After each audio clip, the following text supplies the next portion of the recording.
You ask Tiger to solve. This deals with linear equations with one unknown.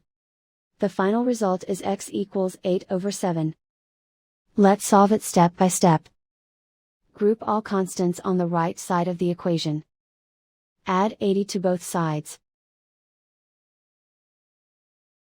Simplify the arithmetic.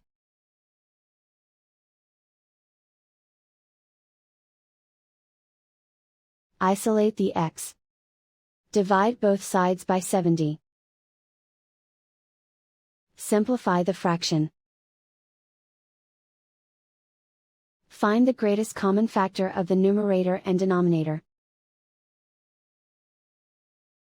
Factor out and cancel the greatest common factor.